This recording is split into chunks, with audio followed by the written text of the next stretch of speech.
trauma.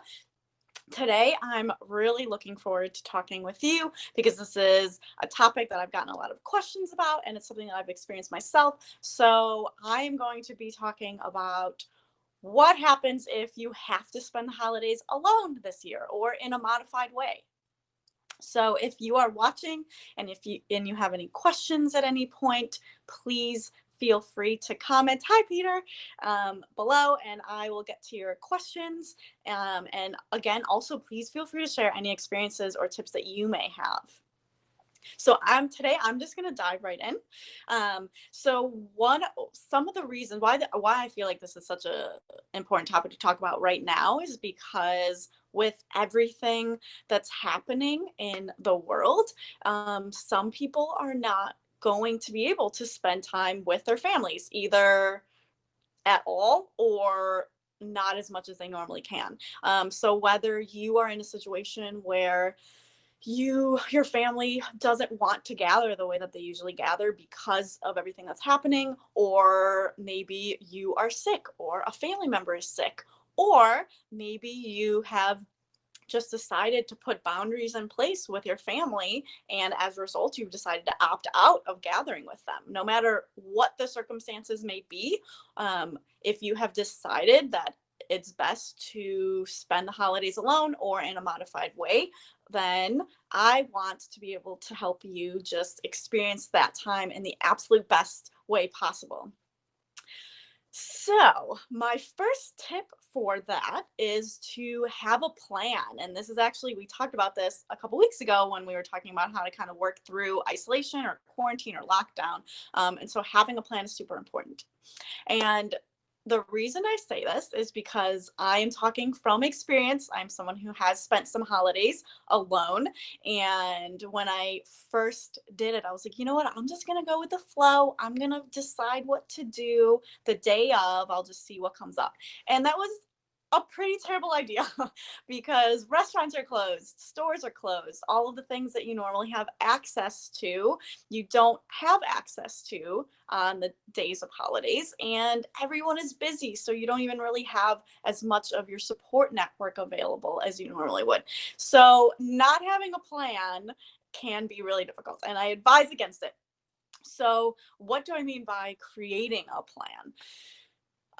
What let's just say I'll give you an example. So let's say you wake up in the morning and you say, you know what? I know that on Christmas morning, I want to be able to wake up, have hot chocolate in bed, read my book, then um, FaceTime my family, open some presents, watch this movie, and just go throughout your day thinking about what would be the absolute ideal day for you, even if you had to spend it by yourself, and then create a plan based on that. So once you have your plan, then you can make your grocery list based off of that. You can buy Christmas presents ahead of time, maybe send them to family members so that while you're FaceTiming, you can all open them together. You can have all of the movies picked out that you want to watch and just ready to go. You can pick up food ahead of time from restaurants if you want to do that. One of the things that I like doing is buying some presents for myself and wrapping them up so I can open them throughout the day, and it's just have a little bit of fun unwrapping gifts. So just create your plan and then do all the prep work needed in order to make it happen the day of. My second tip is to have an emotional plan ready as well. And what I mean by that is how just have be ready to navigate some of the emotions that may come up, because you may feel really happy when you wake up in the morning, and then as the day progresses, hi Brett, maybe you will feel a little bit sad, or you'll be upset, or you'll feel lonely, and then you'll feel empowered. So, or you may feel all of them just kind of swirling throughout the day, and that's totally okay. The first thing that I want to say about that is if you do feel lonely or you feel sad or any type of like negative emotion, please don't feel like you're doing anything wrong or that you didn't plan enough or the whole day is ruined. That's not the case at all. It's totally normal to have all of these different type of emotions. So having this emotional plan is a really great way to kind of navigate all of those and flow with all those emotions that come up. And so what I mean by an emotional plan is just thinking about ahead of time about some of the emotions that may come up, such as sadness, and then thinking about what the best way for you is to deal with those emotions. So, for example, maybe sadness. If you're like, okay, if I feel sad, I know that there's this one thing that I can always do that always cheers me up. So, that'll be part of my plan. Or maybe you'll say, you know what? If I am really sad, I know that I just want to sit with that sadness for a little while. So, I'm just going to curl up on the couch and like hold myself for a little bit. If you feel lonely, you can say, I want to be able to call my friends. So here's a list of all of my friends who I can call and who said that they'll be available. So that's what my plan will be. So just having this emotional plan available to you is going to be really helpful.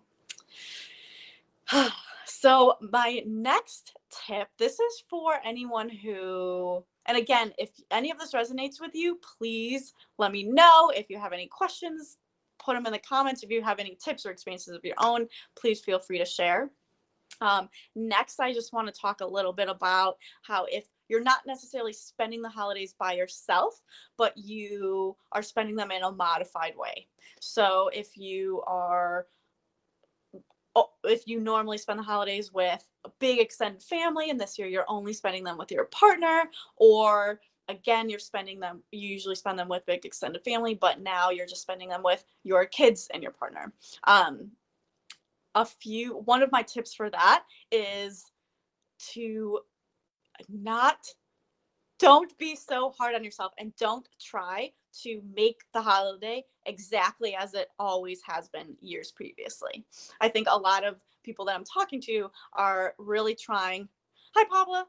A lot of people are trying to recreate the holidays that they've had in previous years this year because they don't want anyone to feel different. They don't want anyone to feel any type of like sadness around not being able to do the things that they've done previously. So they're putting so much energy into trying to make this exactly how it's been before.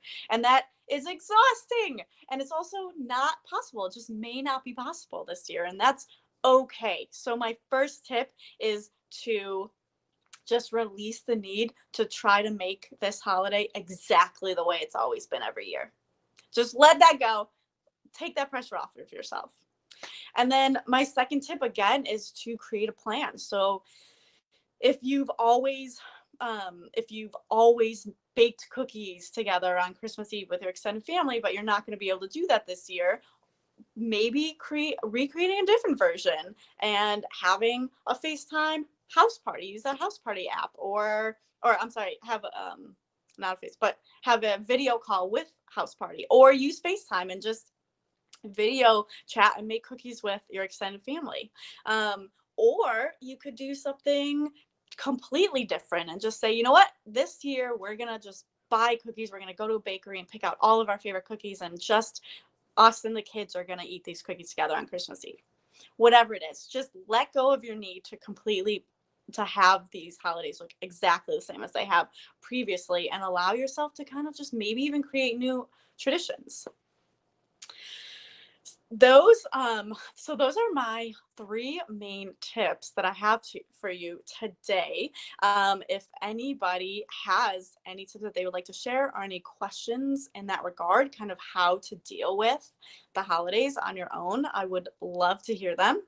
Again, this year the same thing also applies to anyone who is spending the holidays alone, is just taking the pressure off of trying to make it perfect and trying to make it look like everything you've done in previous years.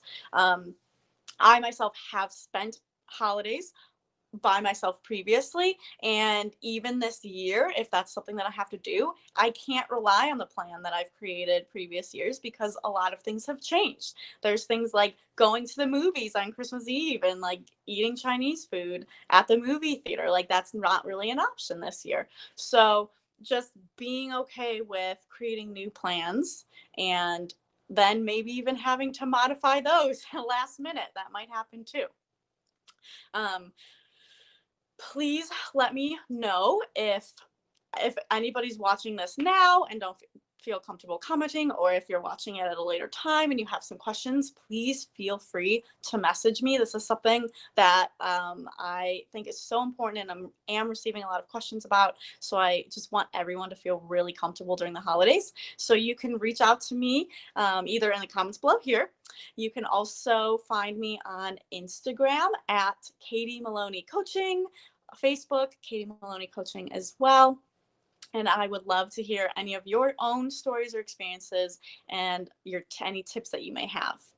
I would also love to hear if any of the tips that I provided today resonated with any of you. And if you're going to test them out, I would love to hear about that as well. I think that'd be really fun. So if there's no questions beyond that, then I am sending all of you so much love, and I would love to reconnect with you again next week at 3 p.m. Eastern time. Okay, awesome. I see a question. How do you deal with pressure from family members to go to family gatherings? Oh, Brett, that's such a great question. Oh, okay. I think that's such a wonderful question. So that is an even bigger question now this year because of everything that's happening in the world. So I know that there's a lot of in the past, maybe I have felt pressure from family members to attend family events that I wasn't necessarily comfortable with because I knew that there would be people related to the trauma that I experienced growing up there. And so for me, I set the boundary and I said, no, I'm not going. But this year it's different and for a lot of people because it's not necessarily based around trauma, the decision not to attend family gatherings. It's actually maybe based around trying to be safe and safety precautions due to COVID. So one of the tips that I would have is to really, as much as you feel comfortable, really try to communicate with your family. And you don't have to have like a big sit down with everyone, but if there's a couple family members who you feel are pressuring you, I would just really recommend talking to them and really talking through all of your thoughts as far as that and saying, hey, okay, here are the options. I could attend the family gathering. But if that happens and I either expose you and then Aunt Christy gets sick or grandma gets sick, then this. Or if I get exposed and I can't work, then I can't do this and this and this. Just really being very clear about why you're not necessarily comfortable with attending these family gatherings and talking through the full possibilities of each scenario with them so that they really understand. The other thing that I think is so helpful in this situation is a lot of people who are receiving family pressure, it's not because they're not considering you or anything. It's because, or they don't care about COVID. It's because they truly love you so much. I mean, if we're talking about a healthy relationship dynamic, they really love you and they just want to see you. So one of the recommendations that I have for dealing with that pressure from family members is really maybe talking with them about ways that you can still really be involved on the holidays with them. That doesn't necessarily mean that you have to gather with them. So just ask them like, hey, okay, what else can we do that will make you know that I love you and like that will help you feel really connected with me during the holidays? Do we have to FaceTime? Do you want to just FaceTime all day? I'll set up the little computer and I'll just go about my day and you'll go about your day, but we'll be together FaceTiming.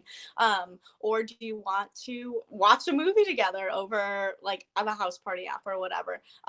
Just come up with some other ways that you all can connect that doesn't necessarily involve gathering in person. And I hope that those 2 tips helped, Brett. Thank you. That was a really great question. And actually, I would love to cover that question for people who have experienced trauma, and that is the reason why they're creating boundaries around gathering. I know that it is so hard. Oh, great. Oh, good, Brett. I'm glad that you like that.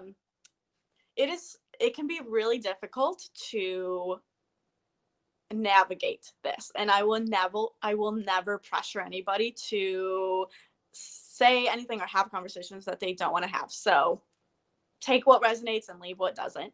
But as far as if you've experienced trauma and family gatherings kind of bring that trauma back up and are re-traumatizing because there's an abuser there or any type of denial around that in that situation, I just want to validate the fact that it is completely okay for you to just ignore the pressure that you're receiving from family members to gather. And you can say, I'm not comfortable. Like, I have done so much healing work. I am continuing to heal, and I do not feel comfortable returning to this place. It's not going to be healthy for me. So if you want to, you personally, who I do have a positive relationship with, want to see me, then let's plan something else for the holidays. But I'm not going to be in a situation where this person is there or I'm around this group of people.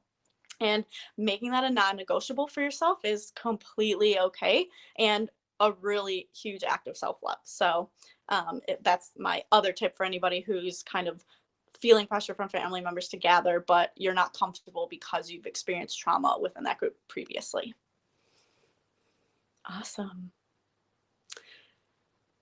Good. Does anybody else have any tips that they'd like to share that maybe they've experienced with either dealing with pressure from family members to attend gatherings or spending the holidays alone? I think that's a really great topic too, Brett, that I'm really glad that you brought up, is the pressure from the family members to attend gatherings.